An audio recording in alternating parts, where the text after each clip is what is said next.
Selamat pagi kelas 11. Hari ini kita masuk ke pertemuan 9. Kita akan belajar mengenai freeze, some products, dan beberapa dari Google's function.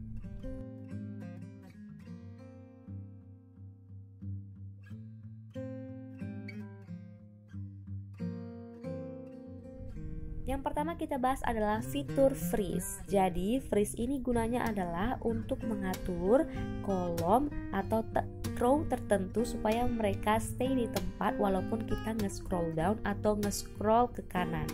Ini cocok banget diterapkan untuk tabel yang datanya banyak seperti yang kita kerjakan minggu lalu. Sekarang Miss mau mengatur kolom provinsi dan kolom stasiun BMKG-nya supaya di freeze. Caranya klik view lalu freeze. Lalu Miss coba klik to column. Ternyata there was a problem karena kolom tersebut termasuk sel yang di merge, yaitu sel tahun ini. Dia terdiri dari lebih satu sel. Setelah Miss selidiki lagi ternyata dia bukan terdiri dari 2, tapi terdiri dari 3, A, B, dan C. Maka cara mengerjakannya adalah kita klik up to current column. Jadi kolom yang di freeze adalah kolom A sampai kolom C, sehingga tampilannya sekarang seperti ini. Kemudian bagaimana cara mengatur supaya row-nya sekarang yang stay di tempat? Caranya langsung juga dari menu view lalu freeze, kemudian kita klik up to current row sampai row 4. Jadi sekarang row 1, 2, 3, dan 4 kolom A, B, dan C punya Miss ini sudah stay di tempat dan kita sudah bisa membaca datanya lebih cepat lagi.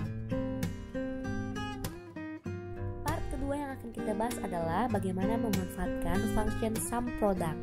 Di data yang disiapkan ini kita ada data-data mengenai berapa harga yang harus dibayarkan ketika membeli item 1 dan item 2. Biasanya kalau kita menghitung total price seperti ini, kita akan menggunakan function product untuk mengkalikan kuantitas dan harga per unitnya.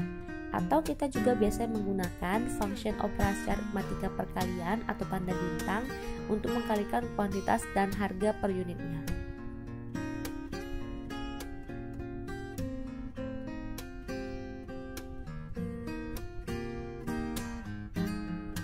Keduanya ini memiliki fungsi yang sama ya, sama-sama untuk mengkalikan dua sel. Oke, setelah kita menemukan harga yang harus dibayarkan per item, lalu nanti kita biasanya ngetotal seluruh jumlah harga yang harus dibayar. Kita biasanya menggunakan function sum, lalu di drag down semua total price-nya sehingga nanti kita mendapatkan hasil $600 misalnya. Lalu di sini Miss ada tambahkan adjustment atau penyesuaian lagi sebanyak $100. Kemudian nanti total seluruh harga yang harus dibayar sebanyak $500. Cara ini lumayan panjang dan memerlukan 2 kali kerja. Dikalikan dulu baru dijumlahkan. Function atau rumus some product ini fungsinya untuk mempercepat itu semua. Jadi ketika kita menggunakan function some product, kita di sini langsung diminta untuk menginput array 1 atau data range atau kolom atau baris yang pertama. Kemudian kasih koma lalu masukkan array 2 atau data range yang kedua atau kolom kedua atau baris kedua yang mau kita hitung. Jadi untuk kasus kali ini Miss langsung masukkan array 1-nya itu kuantitas seluruhnya, lalu Miss kasih koma lalu array 2-nya adalah unit price-nya, harga persatuannya. Lalu Miss langsung klik enter dan hasilnya langsung menghasilkan $600. Some products ini kerjanya sekali aja tapi hasilnya sudah sama persis dengan kita mengkalikan lalu menjumlahkan. Jadi intinya function some product itu gunanya untuk mengkalikan 2 data range lalu menjumlahkannya sekaligus.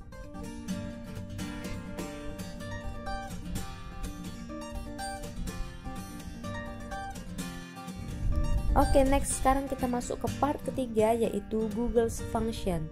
Jadi di Google Spreadsheet ada function yang sudah terkoneksi atau terlink dengan beberapa fitur yang disediakan oleh Google sebelumnya. ada array formula, detect language, Google Finance, Google Translate, image, query, dan Sparkline. Jadi ada 7 fitur ya. Sekarang Miss minta anak-anak untuk berpartisipasi dalam kuis kita di bulan ini. Jadi kuisnya adalah setiap satu orang itu mengirim penjelasan atau informasi-informasi terkait dari salah satu Google Function yang tersedia di sini. Jadi karena ada 7, maka kuis ini berlaku hanya untuk 7 orang tercepat. Kalian jelaskan dengan menggunakan voice note, dan voice note ini langsung dikirim ke grup WhatsApp. Jadi tiap orang hanya menjelaskan satu function saja ya dari 7 Google Function yang tersedia di depan ini. Kuis ini berlaku hanya sampai di jam pelajaran kita berakhir saja, dan rewards-nya adalah penambahan poin untuk poin pengetahuan.